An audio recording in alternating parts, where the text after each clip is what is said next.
Wall Street Memes Casino, I'm fine. and Sportsbook.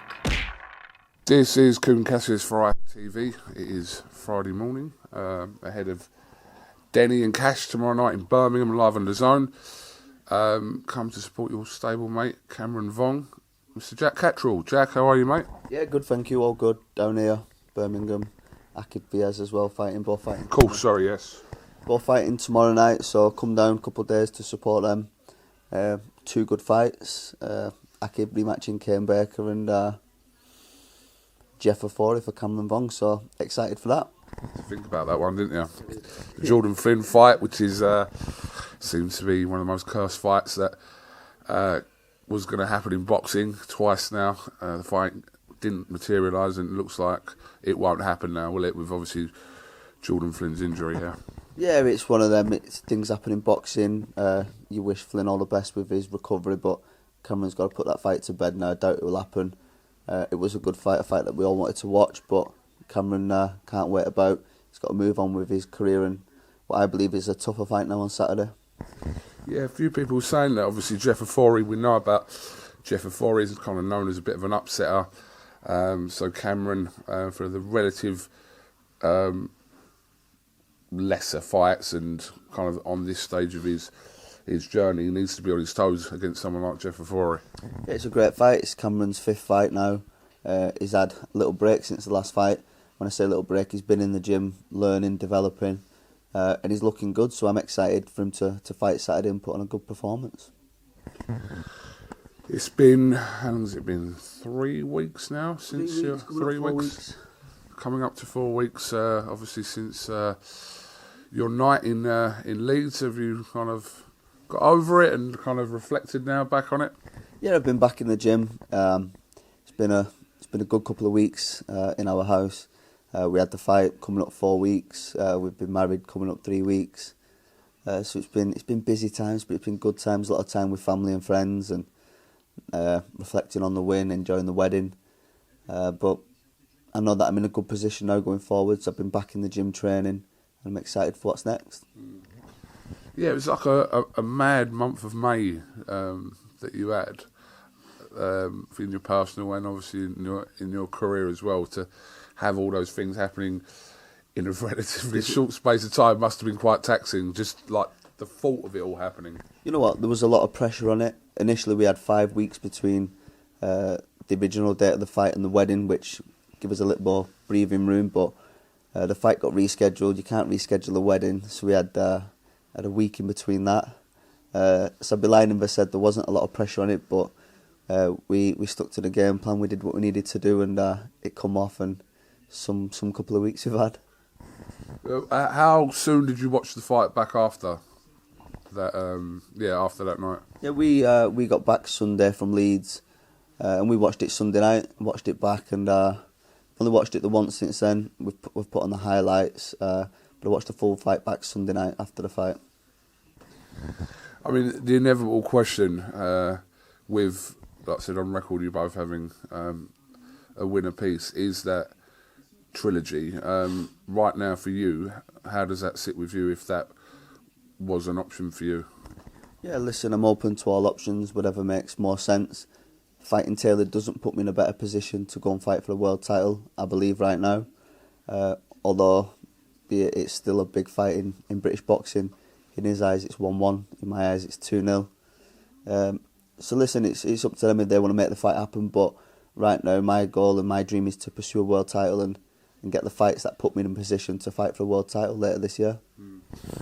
There is also a situation with Barbosa. What is that currently? I spoke to Eddie Hearn briefly about it last week, but what is that situation at the moment? Yeah, Barbosa's number one for Tio's WBO title. I've seen on the internet his manager Rick is looking at doing Ramirez Barbosa.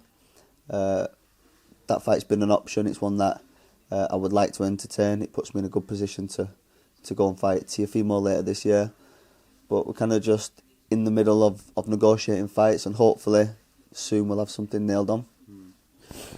Just going back to your win in Leeds, there was that viral moment of Bob Arum. I see your face kind of smirking to yourself as Bob took control of the mic. What did you think was going on when he took the mic? You know what? It was a funny one. Somebody who's been involved in the sport who you've got so much respect for. Been promoting fights since Muhammad Ali, but he's a very old man now. He's what, 95. I think somebody should have been looking out for him. It was a big moment for me. I've been waiting well over 2 years to put this fight to bed, and then for him to jump in the ring and kind of, throw things off. It was more disappointing than anything. I was upset with Bob Arum. He's an old man and he's got an opinion. A few people said that he was asleep watching the fight. He was asleep for a couple of the rounds, so of course he's going to support his guy, and you expect that. If it was somebody from my team, you expect him to go on a rant, but a bit disrespectful. But again, I'm not bent up over it. He's Bob Arum, and he's a legend of the sport, and he's an old man. Well, it's certainly a viral moment from Leeds that night. Jack, I did want to ask your opinion about what you think regarding Garcia. We saw that he's been banned for a year, and his win has been turned to a no contest, which gives Devin Haney now an unblemished record. Yeah, it's all a bit mad. I keep seeing it pop up on the internet. Have we seen it before when wins have been overturned? It's a bit mad. Listen, I don't condone any drug cheats in boxing. It's the worst, and I'm an advocate for clean fighting. I'm always signed up to the testing programs, but it's disappointing. A 10-month ban and a £10,000 fine doesn't seem like a great punishment. The win's overturned. Obviously, that makes Devin happy, but it's just all a bit of a circus act for me. Well, I'm sure there's going to be more twists and tales in this Garcia drama that's been obviously going on for a little while now. So yeah, looking forward to obviously a great night in Birmingham tomorrow night, and you'll be hopeful of a 2-0 for your stable. 2-0 Saturday night, Akib Fiaz, Cameron Vong. It's going to be a good weekend. I'm excited. I'm getting that fight week feel again. I'll be back. I'm back in the gym. I'm speaking with the promoters now as we speak, so hopefully I'll have something soon. And it's exciting. It's exciting times for the gym. Got a lot of fighters in the gym at the moment. A lot of fights coming up. Starting with these two this weekend, and then we've got a busy July and August. Well, Eddie Hearn is in Birmingham as well, so I'm sure you'll be catching up and kind of seeing what kind of updates he's got as well at some point. Yeah, I'm excited. I've had a lot of questions and messages as to when I'm fighting next.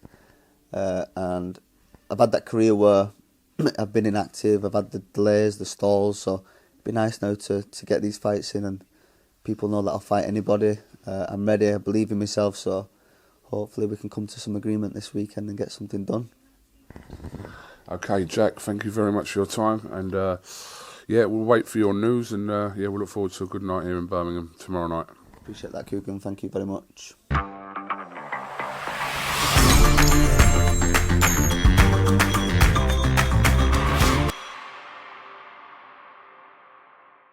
Wall Street Memes Casino, I'm fine. and Sportsbook.